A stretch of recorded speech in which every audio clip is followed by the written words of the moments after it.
Hello, everyone. Good evening. Good afternoon. I'm very, very happy and excited to be here, and to see all of you come out and to listen today.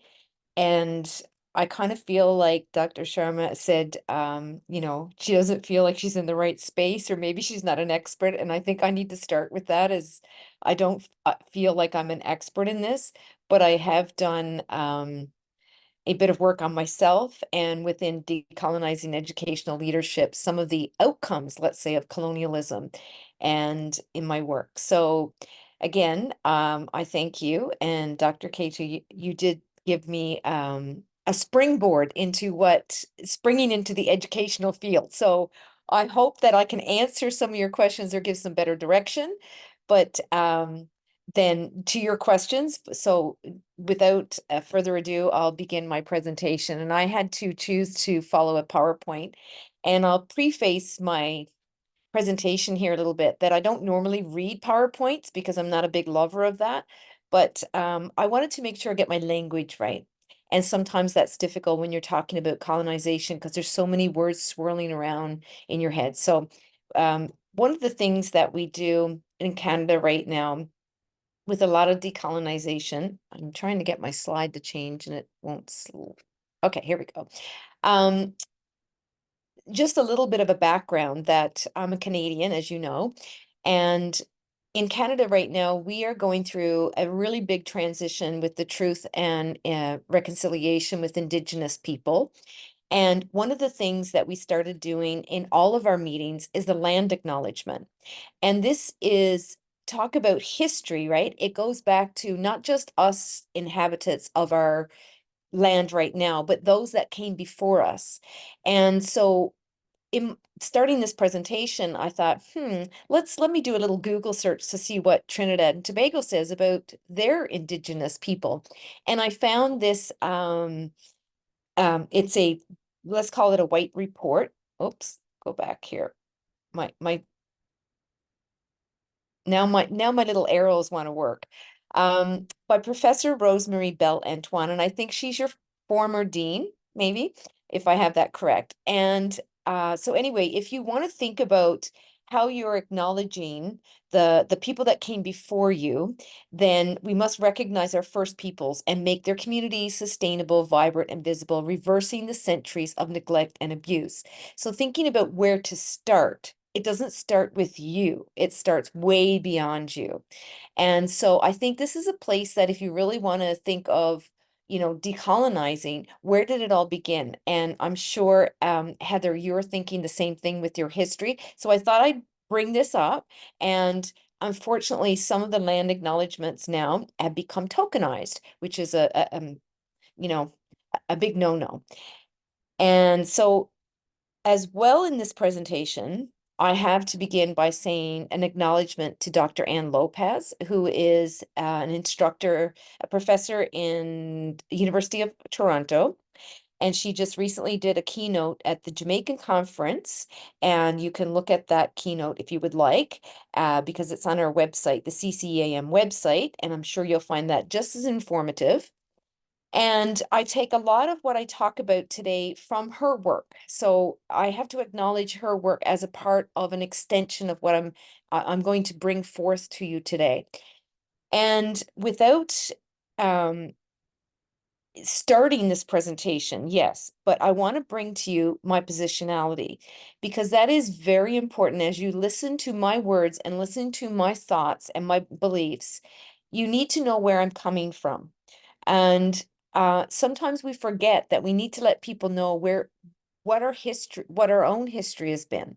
So my positionality is, I think that my personal, professional, and epistemological purpose for bringing my thoughts to this forum, where am I coming from? So basically, I want to say that I grew up in an island in Canada, and it's known as Newfoundland, in a very small little town.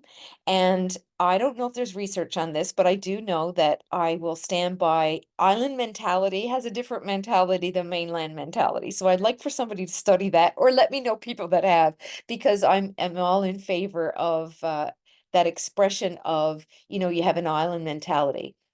So my schooling, I think my background experiences and the way I grew up fundamentally, where did I come from and how did I be the way I am? And I have to look at, where I grew up, the schooling that I acquired, and also my work, what I've done thus far in my work and my experiences with my work, with my schooling. So when I did my doctoral, I did a dissertation on challenging the perceptions of white privilege with teachers. I mean, that was in 2000. And like, I don't even know where that came from. Where does a person who grew up in Canada even talk about or know about critical whiteness? And that had come to me from doing seminars like this, dropping in on webinars, maybe not at that time was webinars, but going to conferences and hearing it.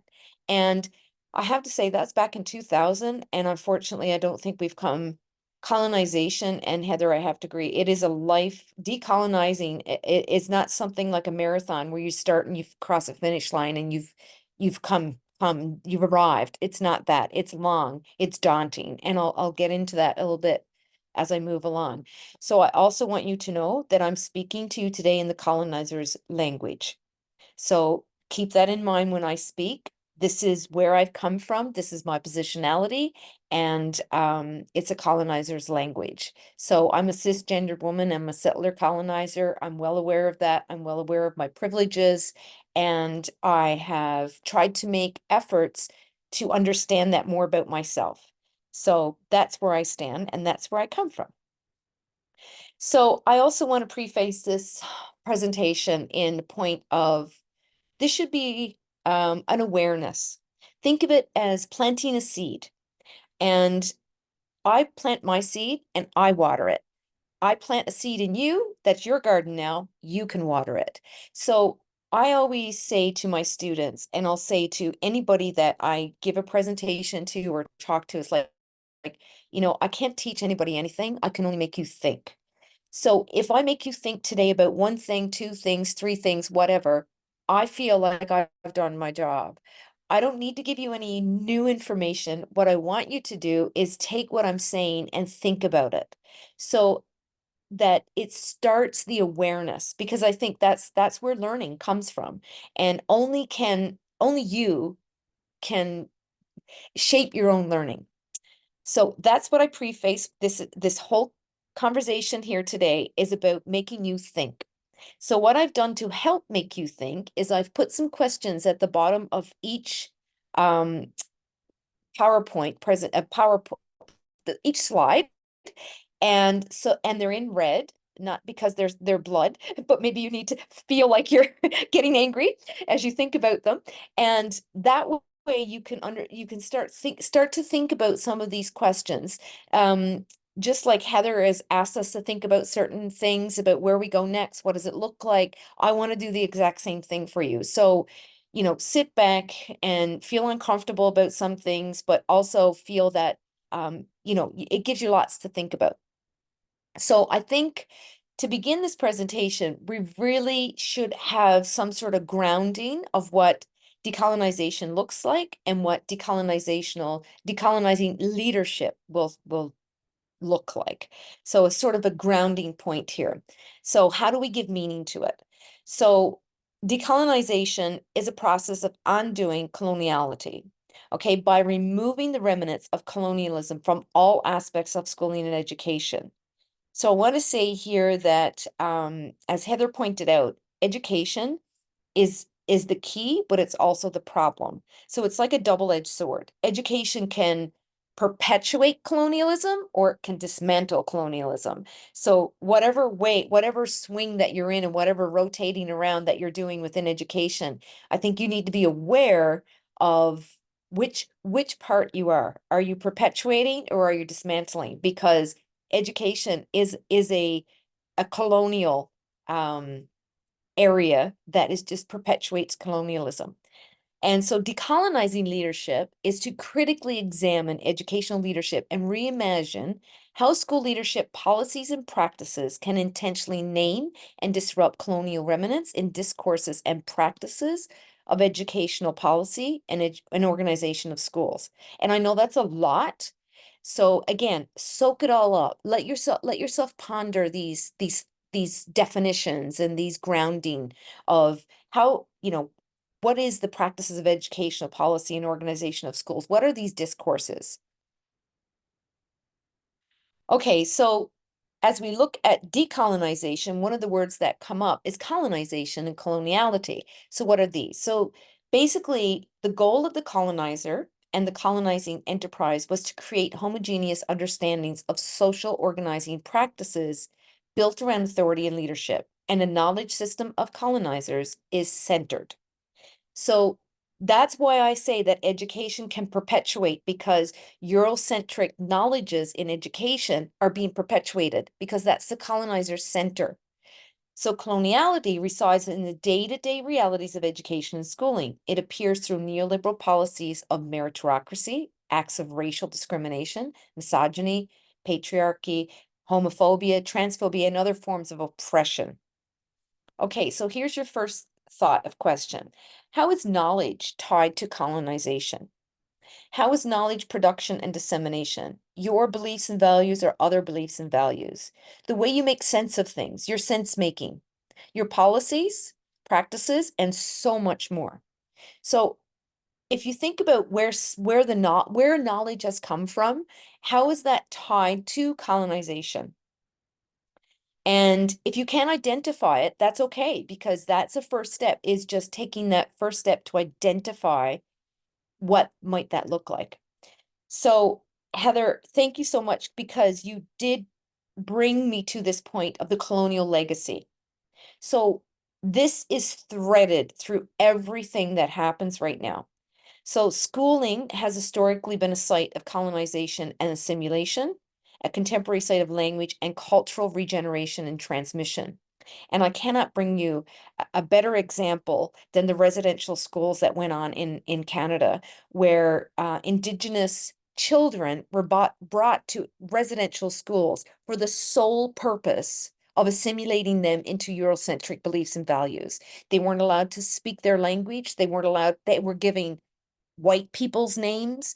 They were beaten if they spoke their traditional languages like Ojibwa, and they were ripped from their parents basically. And some parents used to hide their children so that they wouldn't have to go to the residential schools.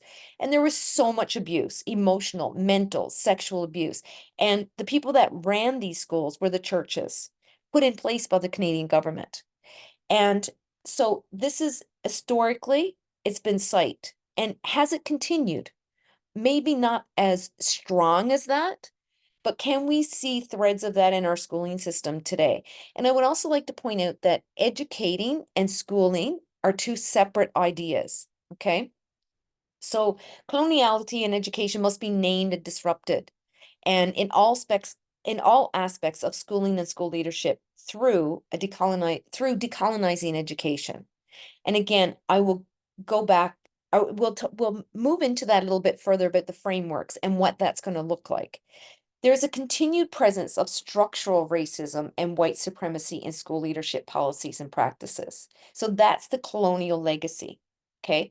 I mean, it can go on. There's so many colonial legacies out there that are, and Heather, you brought up about statues. That's a colonial legacy. I mean, some people don't even realize what it's all about, the history behind it. And they just look at it as a statue. But that's a legacy that reminds ourselves every single time we pass it or look at it. So can you name it? How do education and schooling embrace social organizing practices grounded in the knowledge of colonizers? How do education and schooling continue to be colonized in everyday schooling practices? Can you name that? What feels and looks normalized? So that's a part of that normalizing of things. Everything is normalized, but is that really like, how do we unnormalize something, and how do we identify what's been normalized? So these are some questions for you to ponder. So let's zero in now. What is Trinidad and Tobago's colonial legacy? You hear the expression, it's always been this way. Maybe, but why? Why has it always been that way? Why is there still a strong lean towards British schooling and educational practices in Trinidad and Tobago? Why is that? Why are they still doing those great, what is it, age 11 tests? I can't remember what they're called. Why? Because it's always been that way. It's the most dangerous phrase in the English language, apparently. We always have done it that way. So you can't be a decolonizer if you're going to hang on to it's always been that way. So how do position and power work in your social, cultural, political, and educational constructions? How does the West continue dominating the global South, particularly Trinidad and Tobago? So these are some questions to think about, right? How is the colonial legacy in Trinidad and Tobago continuing? Because if you can't identify that, how are you going to change it? If you can't identify what it is you're going to change. So let's now go en route to decolonizing educational leadership. So decolonizing education is a call for white supremacy, whiteness, and colonial systems of dominance to be dismantled. So consider this. Whose knowledge is offered in school? Who decides what is offered? What outcomes are rewarded? Who benefits? Okay, so the starting point to this is the violence of colonialism is not limited to occupation of land and resources. It extends to the occupation of mind and being. And that is so powerful because most people think, and I hear this a lot, oh, if only the system, if only the system. And I'd like to remind you that the system is made of people. So if the system is made of people, then when you say the system, you're actually not thinking that the system is people. It's run by people. So whose knowledge is offered in the system? How does the system perpetuate? Because it's it's a system, it's made of people, so people need to change. So that's the kind of chicken and egg debate. So do you change the system or do you change the people first? And it's simultaneously because the people change the system and then they change the system. But the problem behind that is that colonialism is very powerful and very positional, hierarchical. So those people at the top are protecting, that's the white privilege, the white supremacy, are protecting that whiteness at the top. So that's why it's become we have not arrived at a place that we want to be quite yet when it comes to decolonization. So why educational leadership then? Why target educational leadership rather than teachers? And school leaders are at the core of school change process. Now we're talking a very micro level here. School leaders in the school. The aim is to engage educational leaders in more liberatory ways of being, engage with complex and critical ontological assumptions, and explore alternative leadership theorizing practice. So leaders are the most influential second to teachers. And my argument has always been leaders set the tone of the building. They're the ones that are paving the trailblazers in that school. So therefore, they can set the focus on coloniality in schools to be disrupted and dismantled in decolonization. And I'll give you an example. If you have a school leader that is focusing on decolonizing knowledge and curriculum, then they are going to be asking questions of their teachers and pointing them in directions of curriculum with multiple perspectives. They're going to be pointing them towards perspectives that are community orientated. They're not just going to the textbooks. They're not just going to things that are published on the internet. They're bringing the community into the school and getting the storytelling. Those are the knowledges that are the community knowledge pieces that are being left out of the curriculum and being left out of the schooling and education because they're being left out because they're not a part of, our nice little package curriculum. So if you have a leader that's setting that tone and giving that message consistently to teachers in their building at that level, you can see how then that will start getting the teachers to do exactly what I thought, what I said at the beginning. It's not about me trying to teach you something, is about you thinking about what you're doing. So are you going to have a new awareness about different forms of knowledge, different ways of knowing, or exposing your students to different beliefs and values and knowledge. So if your leader is setting that tone in the building, that those teachers are getting that, and they're getting those little breadcrumbs all along the way. So that's my argument. Okay, so some effects of colonization on educational leadership, which is why it's very difficult to do this, is that historically leadership approaches are tied to dominance of Eurocentric knowledge in white bodies. And basically, the lack of research and discourse from non-Eurocentric systems of knowledge and ways of knowing. So indigenous ways of knowing, indigenous knowledge. And I use indigenous because it's a very, it's front and center in my thinking now, coming from Canada and all the work that we've been doing with our teacher candidates and with our leaders about, indigenous ways of knowing within our Eurocentric heavy duty curriculum system. So how is if it's historically it's been Eurocentric, then how do we put different ways of knowing into our curriculum? And I gave this an example before, but again, you have to bring those different ways of knowing. So the dominance of white bodies in leadership roles is a lasting feature of colonialism. So if you were to look beyond Trinidad and Tobago, what would you see, or even within Trinidad and Tobago, what would you see as the dominant roles, say in leadership politically? Who are the dominant leaders in politically? Who do you see as in the most power, in positions of power?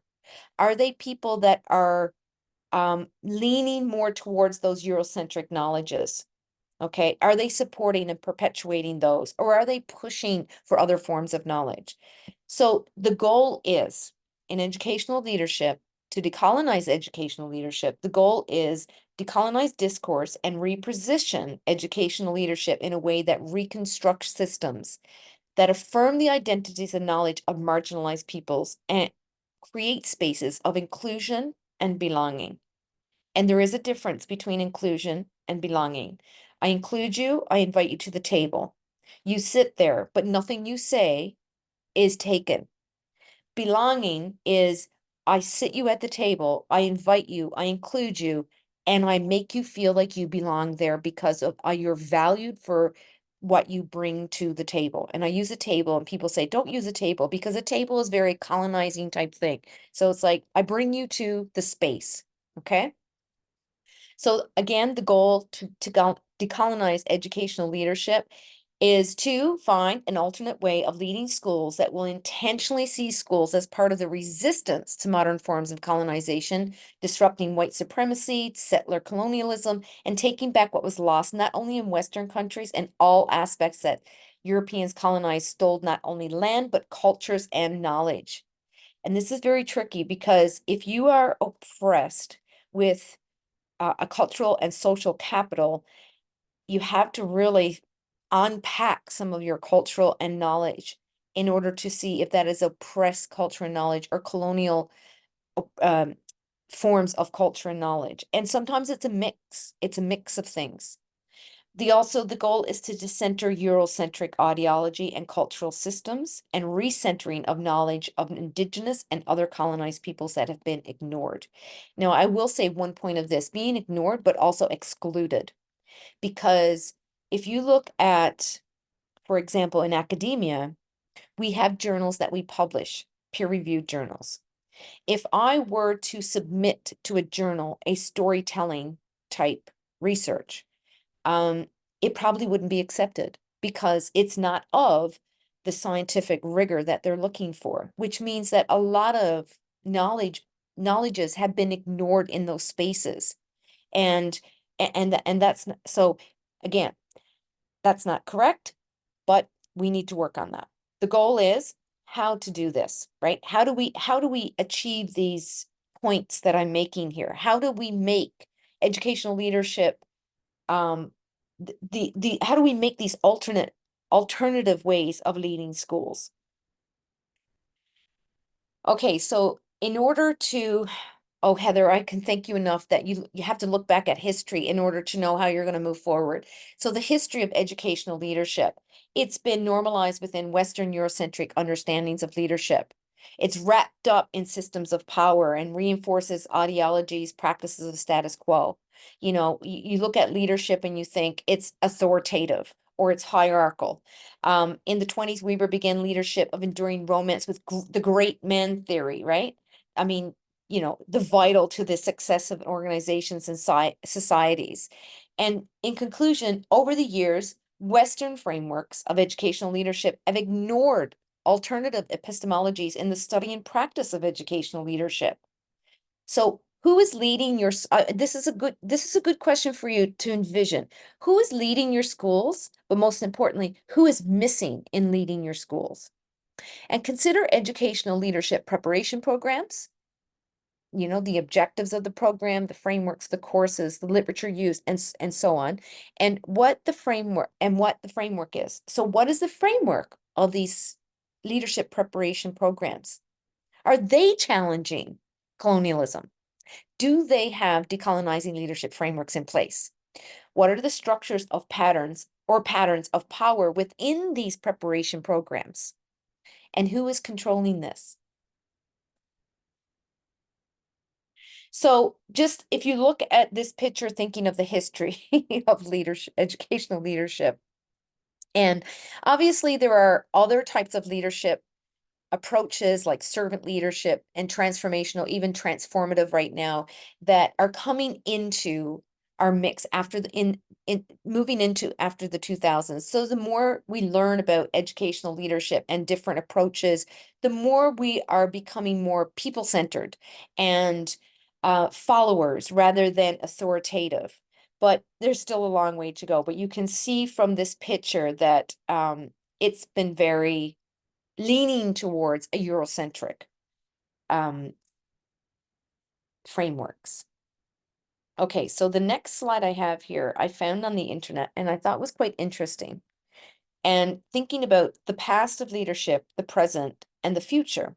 So if you look at the first 2 points of past, present, and future, we have authority oversees compliance. And some might argue that the past is actually today. And then the present, you have coach motivator, oversees performance. And then the future, remover of boundaries, oversees potential. So if you just look at those 2 points, you're starting to see a transition in leadership.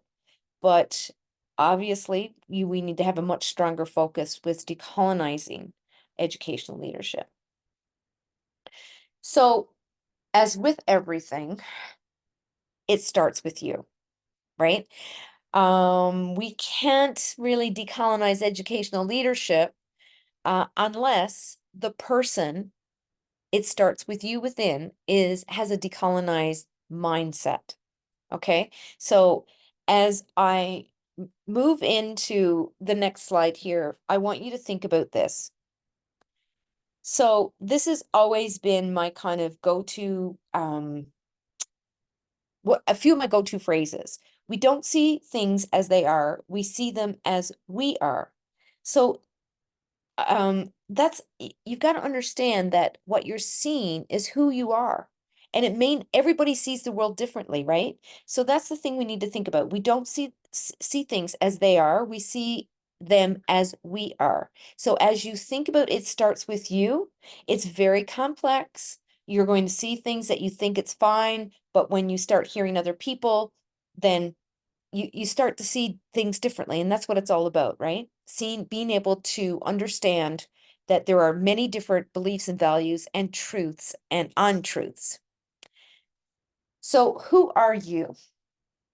So Abdi suggests that the philosophical and the epistemological connect to show how dominant and hegemonic philosophies translate into worldviews and knowledge that govern the lives of people, learning systems, education, and other aspects of society.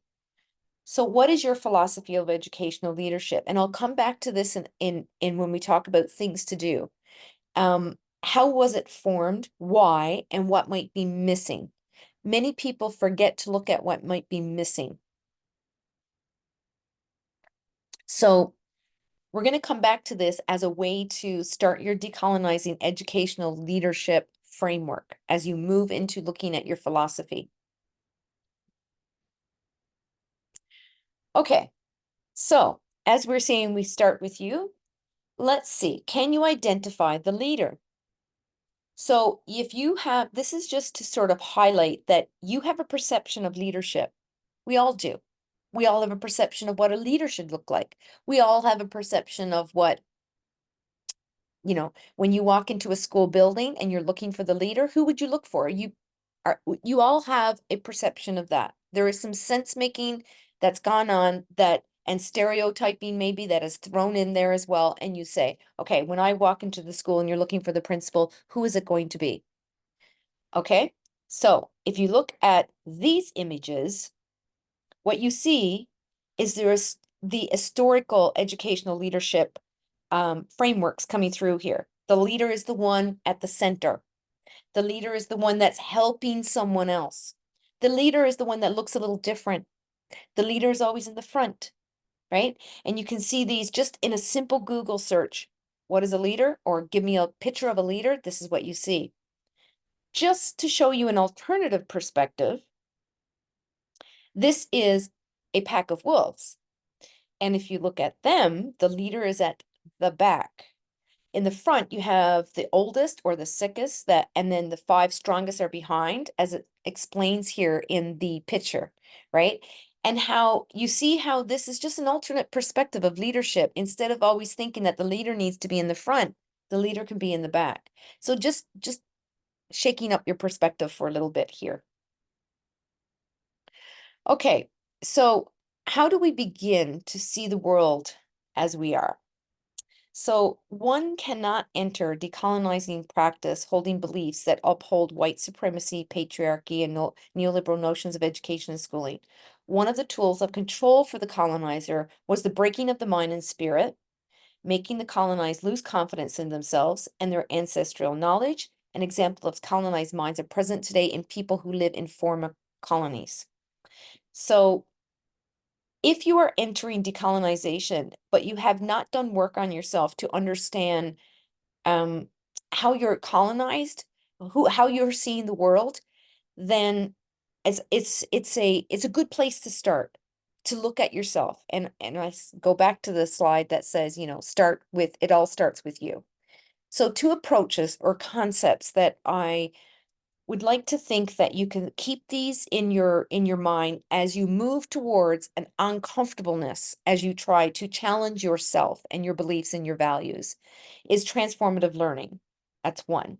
And this is the process by which we transform our taken for granted frames of reference, meaning schemas, habits of mind, mindsets, to make them more inclusive, discriminating, open, emotionally capable of change, and reflective, so that they may generate beliefs and opinions that will prove true or justified to guide action. So that's what we're thinking about here, is that how do we identify those taken for granted frames of reference? So the next part then is decolonizing our minds. So this is the journey of decolonizing begins with self. So how do we do this?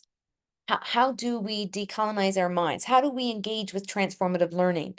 So if you think about my questions here, how are school leaders using unlearned ways of knowing and practices that harm students?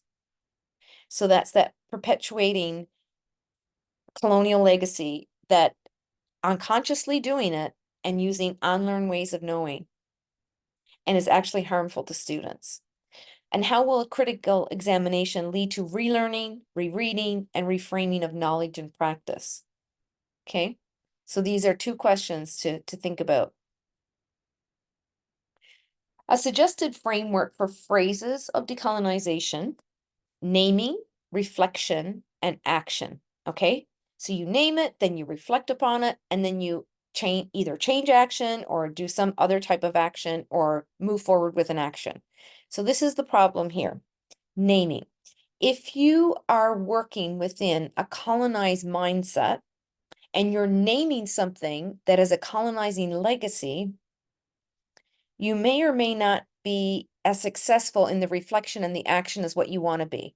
So you keep asking yourselves, am I perpetuating colonialism or am I dismantling it? And how will I know? And so this is what I think is the danger of, like, a dangerous sort of minefield here of naming things that may or may not be decolonizing, but it may be colonizing, perpetuating. So I always ask myself this question: how do I know what I don't know? Or you don't know what you don't know. And so I ask, how do I know what I don't know? How do I know that? If you don't know something, how are you going to know that you don't know it? And it's like this vicious cycle of trying to find ways that expand your knowledge base, challenge yourself, kick you right out of your comfort zone. Because if we are comfortable, it means we're not learning anymore. So be uncomfortable. I'm uncomfortable here today talking to you about decolonization as a settler colonizer.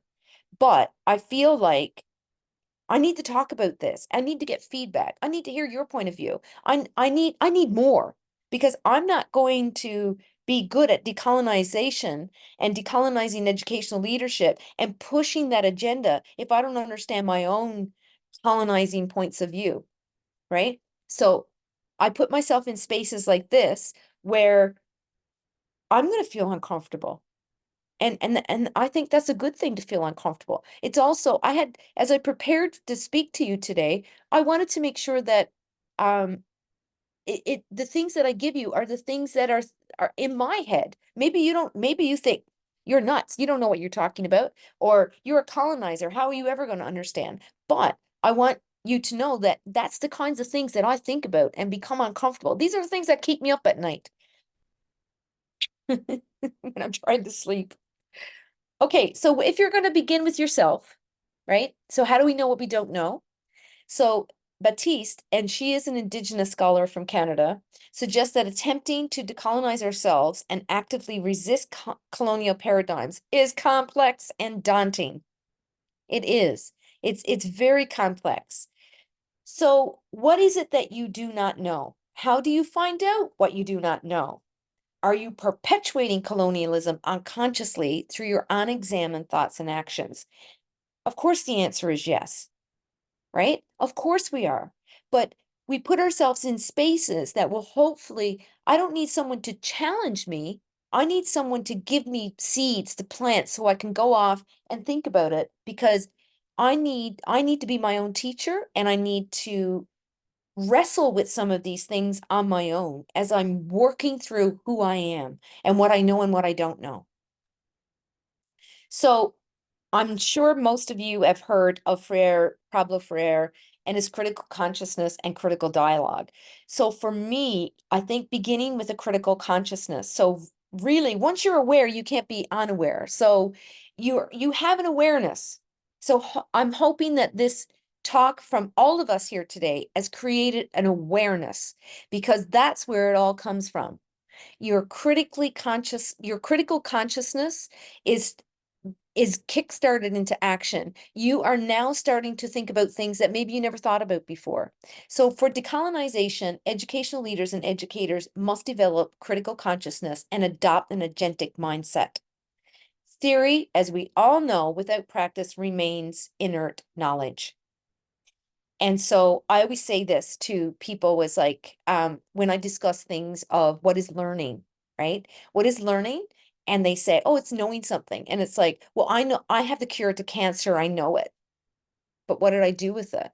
Nothing. So what's the point of even knowing it if I'm not going to do anything with it? So inert knowledge is pretty much useless, isn't it? So all these theories are useless unless we know how to put that knowledge into practice. So one of the things I'd like to introduce here, and this is just to introduce it, because I always think, is unpacking deficit thinking. If you don't know that term, and because I think the reason why I introduce it here is because it is very prominent in education, but not really identified well. So I'd like to say that as leaders focus first and foremost on deconstructing their leadership processes, leading through a lens a lens consciousness of colonialism and white supremacy, adopting critical theories for leading, disaggregating data to reveal inequities, and engaging in consensus building, decision making, and action.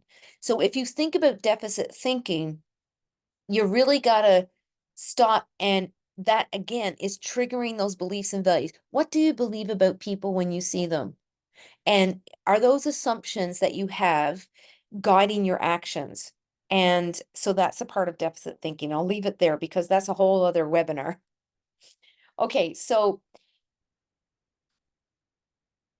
as we begin, like, we have to develop a critical consciousness.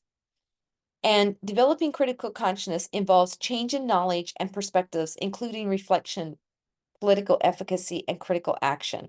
And I say reflection because many times we use that word, we need to reflect. But when I actually think about reflection, I don't really know sometimes what that means. Like, am I reflecting on how my day went, or am I reflecting on things that challenge me and why? And so I think reflection is a word that we throw around a lot, but a lot of people don't really know how to do it well, that it leads to a critical consciousness. So I think that can be unpacked a little bit more as well. So decolonization internally means disrupting the belief system one has come to know, because colonialism is embedded in the structures of education and the dominance of hegemonic discourses. So that's the really, really hard part, is identifying those embedded structures of colonialism. Unlearning involves letting go of deeply held assumptions, and relearning creates new understandings and behavior. This change in practice and understandings is conceptualized as reframing. So I think these are some good words to add to your vocabulary as you decolonize your mind. Relearning, reframing, deeply held assumptions. Are they identifiable? Can you identify these? So that's my questions, of course. Can you identify some of your deeply held assumptions? Can you identify some of your acts or thinking about deficit thinking? What are some things you do in your school as a leader? What are some things you do in your workspaces that are too much deficit thinking involved? And can you identify them? And we all have it. We all have it because we're genetically wired, let's say, to look for negatives rather than positives. So how does this then, decolonizing educational leadership, what does that look like when you think of an educational leadership program, a preparation program? So there we have leaders that come into our spaces that have been leaders, and we have people that are preparing to be leaders that want to go into leadership spaces. So how does your leadership program challenge colonizing leadership frameworks and include other frameworks? How does the leadership preparation help future leaders to develop a decolonizing philosophy that guides their actions? What educators think and believe about education, students learning, and school leadership. Their philosophy guides practice and decisions that are made. So if this philosophy is not leaning towards dismantling colonialism and leaning towards more decolonizing practices and challenging, then then we need to rewrite where we're going. So review the resources and research presented in your courses and programs. Challenge them. So I say this because if you look at some course syllabus and you look at the references and to see what the professor or the lecturer is using as their references or a part to form their opinions in their presentation, you have to look at where are the people represented that would be challenging the colonial system? Are they there in the references, or are they not? Are they missing from the conversation?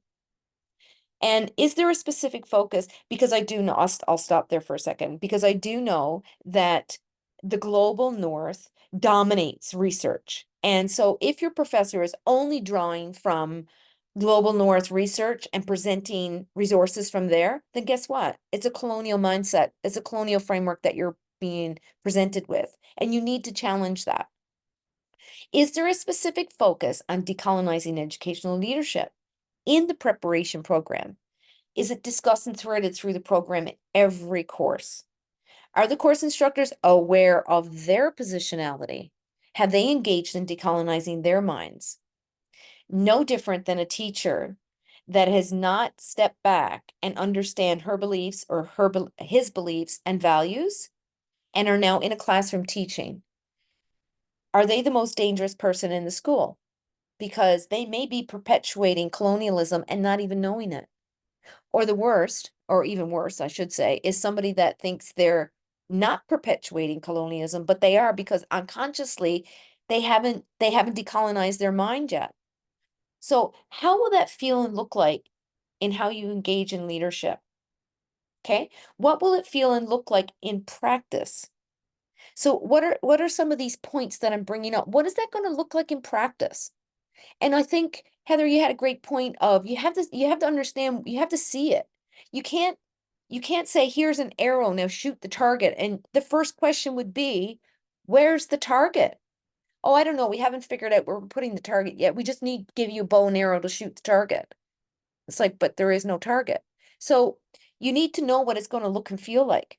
If I said, what would decolonizing educational leadership look like? And you can't answer, then you're not there yet, and you may never get there. I'm getting all revved up here now. I'm getting to the end of the presentation. I'm getting like excited already. So decolonizing educational leadership. These are my sort of points, okay, of where I don't know if I started here or stumbled upon this, but start with creating a vision. What will decolonizing educational leadership look like and feel like in your space? And what will it look like? If you don't know, then that's okay, because what you're trying to do is expose yourself to what this is all about, do a little bit more reading or a lot more reading, engage in those critical conversations, and then you start to create a vision. Then you start to go, oh, those ha-ha moments where you go, oh, now I know some things I want to do. And I don't want to make it sound like a cookbook recipe where you go, follow the cookbook and you'll be decolonized, because that is not what I'm suggesting. But there are some things that can move you forward on the scale, let's say, in your marathon, in your lifelong journey. So one of the suggestions here is that, how do you see coloniality manifesting in systems of hierarchy, systems of knowledge, societal systems? Those are interdependent and interconnected. So how can you become more knowledgeable about these systems, right, that are run by people, but what do you know about them? So thinking of like a system of knowledge, how is the curriculum formed in Trinidad and Tobago schools? Who forms the curriculum? How is it written? Why is it written the way it is? If you don't know that, then you can't decolonize it, because it may be, I think it was Heather, you had mentioned that it's from outside and brought in external to internal. That's not good. So how is that interdependent then on systems of hierarchy or the social system? Excuse me, the social system. So those are the things that you become more knowledgeable about. And those are the ways that you can start creating a vision where you're looking at what the space would feel and look like if all of these dependent and interconnected systems were dismantled, and the alternatives. Okay, so we've talked a lot about frameworks. So either you need to adopt a framework that is purely about decolonizing educational leadership. And I also put in there, or create it, because maybe it's not even out there for your space. Maybe you need to have a framework that's very specific to your space. And maybe you need to create it by eclectic approach, where you take many different ideas and thoughts from all kinds of different frameworks and put them together for what works for your space. So the other part is recreate your philosophy of leadership. And I said I would come back to this, because if you do a philosophy of leadership and you read it and have someone else read it and tell you what they think, have critical dialogues about it, revise it, discuss it. You have to start discussing the way that you're thinking and your beliefs and values that are tied to these philosophies of leadership. Because if you don't, you're not becoming aware of some of the practices that are perpetuating colonialism and practices that you think may be to colonize an educational leadership, but they're really not. So those how you work with that. So we always say you need a safe space to do this so that when you say something wrong, you're not judged. You're not, you don't throw the baby out with the bathwater. You have a space where you can discuss some of the things that maybe are sensitive to you and make you feel uncomfortable, but you feel like you're in a safe space that you can do that with your colleagues and and find ways of decolonizing educational leadership and making your philosophy of leadership about that. So I think what Heather was saying about it's not we look back and we think that we haven't come a long way, but I think we have come a long way and it is never ending. We don't arrive at, yay, we've arrived, we're here at our destination. I don't think it's ever going to be like that. I think there will always be um, an understanding that we need to keep decolonizing educational leadership. It is never ending. So on that note, I want to bring you back to my first slide, or one of the first slides. I cannot teach anybody anything. I can only make you think. So I hope that this presentation today has made you think a lot about yourself, your beliefs, your values, where they came from. I mean, it's one thing to have beliefs and values, but where did they all form? How did they form? Where did they come from? I know where a lot of mine have come from is my upbringing and my experiences and my positionality where I am now. And the work that I have done with in the Dominican Republic and working with people that are completely different than me. And I interact with them and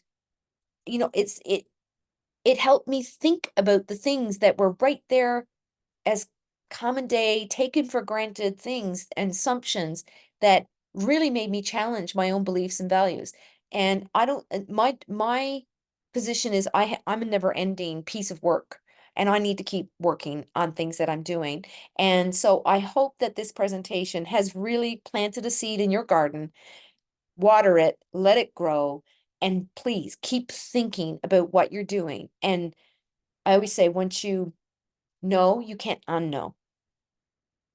So I want to say thank you to everybody for listening today. I really appreciate being invited here. Freddie, I'm honored to have the opportunity to join this webinar, and unfortunately we couldn't be face to face with some of you anyway, but that's the way it goes, right? And I really appreciate being asked, and again, now we're ready for question time because I'm sure some burning questions are out there. So again, thank you to everyone. And I did put my references that I used in the PowerPoint, and feel free to get a copy of this and use it and abuse it whatever way you want.